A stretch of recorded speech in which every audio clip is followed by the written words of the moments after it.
Hello everyone, बहुत बहुत स्वागत है आप सभी का। आप देख रहे हैं यू द रियल। मैं हूं आपका अपना निजी सलाहकार अमित राज शर्मा। वीडियो के प्रारंभ में ही आपको सूचना देना चाहता हूं कि आदित्य बिरला सन लाइफ इंश्योरेंस कंपनी लिमिटेड का पूर्ण सुरक्षा कवच जो प्लान है, इसका हमने ऑलरेडी एक वीडियो बनाया है जिसे हम प्रथम भाग कह रहे हैं और उस वीडियो का थंबनेल आपकी स्क्रीन के ऊपर है। अब ये वीडियो आपको इसलिए देखना है क्योंकि इस वीडियो में हमने इस प्लान के तीनों ऑप्शन, जो पहले तीन ऑप्शन है, level cover, return of premium, early return of premium, तीनों को हमने एलिजिबिलिटी क्राइटेरिया की detail, surrender value, paid up policy के साथ में उदाहरण लेके समझाया है। तो आप जानना चाहते हैं तो वीडियो आपको लाइफ इंश्योरेंस प्लेलिस्ट में मिल जाएगा। आपका समय बचाने के लिए हमने लाइफ इंश्योरेंस प्लेलिस्ट का लिंक पहले से ही वीडियो के डिस्क्रिप्शन में दे दिया है। तो इसी बात पे वीडियो को लाइक करना ना भूलें और कमेंट सेक्शन में बताएं कि आप अगली वीडियो किस टॉपिक पे चाहते हैं। चलिए आज की वीडियो शुरू करते हैं और जानते हैं पूर्ण सुरक्षा कवच प्लान के ऑप्शन नंबर 4 की डिटेल, जो कि है level cover with waiver of premium on critical illness और ऑन टोटल परमानेंट डिसेबिलिटी। अब लेवल कवर है तो इसका मतलब है कि throughout the policy term जितना बेसिक सम एश्योर्ड आपने लिया होगा प्लान लेते वक्त वही रहेगा। और इस ऑप्शन के अंतर्गत 14 क्रिटिकल इलनेस को अंडर द कवर किया गया है, जिनमें से कुछ के नाम आपकी स्क्रीन के ऊपर है। बाकी पीडीएफ आपको टेलीग्राम चैनल पे दे दिया जाएगा, जिसको आप डिटेल में पढ़ लेंगे क्योंकि वहाँ पे आपको क्रिटिकल इलनेस के बारे में पता लग जाएगा। अब इस ऑप्शन में जो क्रिटिकल इलनेस को कवर किया गया है उसके लिए आयु सीमा रखी गई है 65 साल तक, राइट। यानी कि 65 साल की उम्र तक क्रिटिकल इलनेस हो जाए या एक्सीडेंटल टोटल परमानेंट डिसेबिलिटी हो जाए तो प्रीमियम माफ हो जाएंगी अगर प्रीमियम पेमेंट टर्म के दौरान हुआ होगा तो, और प्लान चलता रहेगा। समझने के लिए उदाहरण ले लेते हैं। मान लेते हैं श्रीमान एस हैं जिनकी आयु 35 साल की है, वो 10 साल प्रीमियम पे करना चाहते हैं, 50 साल का पॉलिसी टर्म ले रहे हैं, बेसिक सम एश्योर्ड ले रहे हैं 1 करोड़ रुपए का, सालाना 59,994 रुपए का वो प्रीमियम पे करेंगे। अब मान लो कि प्रीमियम पेमेंट टर्म के दौरान या तो क्रिटिकल इलनेस हो जाए या फिर टोटल परमानेंट डिसेबिलिटी, दोनों में से कुछ भी एक चीज हो गई। अज्यूम कर लो, मान लो कि पॉलिसी के 5वें साल के बाद ही हो गया, तो ऐसे में अगले 5 साल जो इनको प्रीमियम पे करना होता 59,994 रुपए का, वो पे नहीं करना होगा, वो माफ हो जाएगा। और पॉलिसी टर्म के दौरान 1 करोड़ रुपए का इनका लाइफ कवर बना रहेगा। डेथ होगी तो इनके नॉमिनी को वो पे कर दिया जाएगा, राइट। एलिजिबिलिटी क्राइटेरिया भी समझ लेते हैं। जानने के लिए वीडियो को फुल स्क्रीन पे करेंगे और हाई रेजोल्यूशन पे वीडियो देखेंगे यहाँ पे, तभी हमें डिटेल क्लियर दिखेगी। ऑप्शन नंबर 4 के साथ में भी जो मिनिमम एंट्री लिमिट है वो 18 साल की है और प्रीमियम पेमेंट टर्म के आपको 3 ऑप्शन यहाँ पे मिल जाते हैं। अगर आप लिमिटेड पे का ऑप्शन ले रहे हैं, यानी कि 5 साल, 7 साल, 10 साल, 12 साल, 15 साल या 20 साल प्रीमियम पे करना चाहते हैं तो मैक्सिमम जो एंट्री लिमिट होगी वो 50 साल होगी। और अगर आप 60 साल की उम्र तक प्रीमियम पे करना चाहते हैं तो मैक्सिमम एंट्री लिमिट 49 साल होगी। और ऐसे में जो मिनिमम पॉलिसी टर्म होगा प्रीमियम पेमेंट टर्म जमा 5 साल, ठीक है। और अगर आप रेगुलर पे ऑप्शन लेंगे, यानी कि जितने साल का पॉलिसी टर्म उतने साल प्रीमियम पे करेंगे, तो मैक्सिमम एंट्री लिमिट 50 साल होगी और मिनिमम पॉलिसी टर्म 10 साल और अधिकतम पॉलिसी टर्म 55 साल। बाकी सभी ऑप्शन में इस प्लान में मैक्सिमम मैच्योरिटी लिमिट 85 साल की है और मिनिमम सम एश्योर्ड का जो लिमिट है वो 30 लाख रुपए का रखा गया। सभी ऑप्शन में ये चीज कॉमन है, ओके। अब आता है ऑप्शन नंबर 5 जो है इंक्रीजिंग कवर ऑप्शन। अब इसमें आपको 2 रेट मिलेंगे, या तो 5% या फिर 10%। और इस रेट को इस प्लान में जो बोला गया है वो बोला गया sum assured escalation rate. Video को फुल स्क्रीन पे करके अगर आप पढ़ेंगे तो आपको साफ दिखाई देगा, लिखा हुआ है कि आपका जो सम एश्योर्ड है या तो वो 5% की दर से या वो 10% की दर से हर साल बढ़ता चला जाएगा पॉलिसी टर्म के दौरान, ठीक है जी। अब ये जो एस्केलेशन रेट है ये आपको चुनना होगा प्लान लेते वक्त और एक बार चुनने के बाद चेंज नहीं होगा। अब इंक्रीजिंग कवर का एलिजिबिलिटी क्राइटेरिया जान लेते हैं, वीडियो को कर लेते हैं फुल स्क्रीन पे। मिनिमम एंट्री लिमिट 18 साल की है, ठीक है जी, यानी कि 18 ईयर्स। अगर आप सिंगल पे लेते हैं प्रीमियम पे करने के लिए, यानी कि 1 टाइम प्रीमियम पे करते हैं और लिमिटेड प्रीमियम पेमेंट टर्म आपने लिया है जहां पे 5 साल, 7 साल, 10 साल, 12 साल या 15 साल तक आप प्रीमियम पे कर रहे हैं, तो मैक्सिमम जो एंट्री लिमिट होगी 65 साल की होगी और सिंगल पे के साथ में जो मिनिमम पॉलिसी टर्म होगा वो 5 साल का होगा। अगर 20 साल तक आप प्रीमियम पे करेंगे तो मैक्सिमम एंट्री लिमिट 60 साल की होगी और अगर आप 60 साल की उम्र तक प्रीमियम पे करना चाहते हैं तो मैक्सिमम एंट्री लिमिट 54 साल की होगी। और यहाँ तक जो मिनिमम पॉलिसी टर्म होगा सिंगल प्रीमियम को छोड़ के, वो प्रीमियम पेमेंट टर्म में आपको 5 साल ऐड करने होंगे, मिनिमम पॉलिसी टर्म आ जाएगा। अगर आप रेगुलर पे यानी कि जितने साल का पॉलिसी टर्म उतने साल प्रीमियम पे करना चाहते हैं तो मैक्सिमम एंट्री लिमिट 65 साल और मिनिमम पॉलिसी टर्म 10 साल, अधिकतम पॉलिसी टर्म अगेन वही 55 साल का है। बाकी मैक्सिमम मैच्योरिटी एज लिमिट 85 साल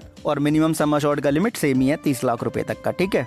बाकी मैक्सिमम तो आपको पता ही है कि डिपेंड करता है कि आपकी क्या एलिजिबिलिटी बनती है, उसके अनुसार ही कंपनी अप्रूव करती है। एग्जाम्पल ले लेते हैं, मान लेते हैं श्रीमान ए हैं जिनकी आयु 35 साल की है। प्लान लेते वक्त वो बिल्कुल स्वस्थ है, ऐसा उन्होंने डिक्लेयर भी किया है। बेसिक सम एश्योर्ड 1 करोड़ रुपए का लिया है। प्रीमियम पे करना चाहते हैं केवल 10 साल। पॉलिसी टर्म लिया है 50 साल और वो चाहते हैं कि उनका जो बेसिक सम एश्योर्ड है वो 10% की दर से बढ़ता रहे हर साल। तो ऐसे में सालाना बेसिक प्रीमियम जाएगा 2,40,600 रुपए का। अब देखिए सम एश्योर्ड एस्केलेशन रेट लिया है यहाँ पे 10% और 1 करोड़ रुपए का बेसिक सम एश्योर्ड है, यानी कि इंक्रीजिंग कवर जो हो जाएगा हर साल वो 10 लाख रुपए ऐड होता रहेगा। राइट, ठीक है जी। अब मान लो प्रीमियम पेमेंट टर्म कंप्लीट हुआ और उनकी मृत्यु हो गई, तो 10 साल का प्रीमियम पेमेंट टर्म है और 10 लाख रुपए हर साल बढ़ रहा था, तो 1 करोड़ रुपए हो गया सीधा। तो ऐसे में इनके नॉमिनी को यहाँ पे 2 करोड़ रुपए एज ए क्लेम मिल जाएंगे और प्लान यहीं पे बंद हो जाएगा। ठीक है, अब आता है ऑप्शन नंबर 6 जो कि है सम एश्योर्ड रिडक्शन ऑप्शन, यानी कि एक सर्टेन एज पे आपका सम एश्योर्ड घट जाएगा। किस एज पे? वो एज है आपकी रिटायरमेंट एज। रिटायरमेंट एज के वैसे तो ऑप्शन दे दिए यहाँ पे एग्जांपल के तौर पे कि 60 साल, 65 साल, 70 साल या 75 साल, और सम एश्योर्ड रिडक्शन फैक्टर दिया है यहाँ पे 25% या फिर 50%। अब मान लो आपने रिटायरमेंट एज 60 साल डिसाइड कर ली और सम एश्योर्ड रिडक्शन फैक्टर ले लिया 50%, 1 करोड़ रुपए का ले लिया आपने बेसिक सम एश्योर्ड। तो जैसे ही आप 60 साल के होंगे आपका जो बेसिक सम एश्योर्ड होगा 1 करोड़ का वो 50 लाख का रह जाएगा। अब देखिए रिटायरमेंट एज के बारे में यहाँ पे कहा गया है कि प्लान लेते वक्त जो आपकी उम्र है उससे 10 साल ज्यादा होनी चाहिए आपकी रिटायरमेंट एज, लेकिन जो मैक्सिमम मैच्योरिटी एज लिमिट है उससे कम होना चाहिए। ठीक है जी। और देखिए कोई भी ऑप्शन आप चुन लेते हो उसके बाद आप परिवर्तन नहीं करा सकते हैं, इसलिए ध्यान से समझ के तभी ऑप्शन लेना है।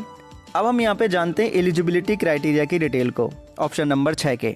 अगेन आपको पता है कि मैक्सिमम मैच्योरिटी एज लिमिट 85 साल की है और मिनिमम सम एश्योर्ड लिमिट यहाँ पे 30 लाख का है। मिनिमम जो एंट्री एज लिमिट है 18 साल की है, मैक्सिमम पॉलिसी टर्म 55 साल का है। अब देखिए मैक्सिमम एंट्री एज लिमिट 65 साल की होगी अगर आप सिंगल प्रीमियम पे कर रहे हैं और उसके साथ आपको कम से कम 11 साल का पॉलिसी टर्म लेना होगा। यही चीज अप्लाई हो जाएगी सेम 5 साल के प्रीमियम पेमेंट टर्म के साथ में। बाकी अगर आप 20 साल का प्रीमियम पेमेंट टर्म लेंगे तो अधिकतम एंट्री एज लिमिट जो होगी 60 साल की होगी, और अगर 60 साल की उम्र तक प्रीमियम पे करना चाहते हैं तो मैक्सिमम एंट्री एज लिमिट होगी 54 साल और मिनिमम पॉलिसी टर्म होगा प्रीमियम पेमेंट टर्म जमा 5 साल। अगर आप regular premium payment term option लेते हैं, यानी कि जितने साल का पॉलिसी टर्म उतने साल प्रीमियम पे करना पसंद कर रहे हैं, तो मिनिमम जो पॉलिसी टर्म होगा 11 साल होगा और मैक्सिमम एंट्री एज लिमिट होगी 65 साल। ठीक है, अब हम यहाँ पे एग्जांपल ले लेते हैं सम एश्योर्ड रिडक्शन ऑप्शन का। मान लेते हैं श्रीमान है, उनकी उम्र 35 साल की है, 10 साल का वो पीपीटी यानी कि प्रीमियम पेमेंट टर्म ले रहे हैं, 50 साल का policy term, basic sum assured 1 crore रुपए का, तो सालाना वो 49,926 रुपए का प्रीमियम पे करेंगे। क्यों?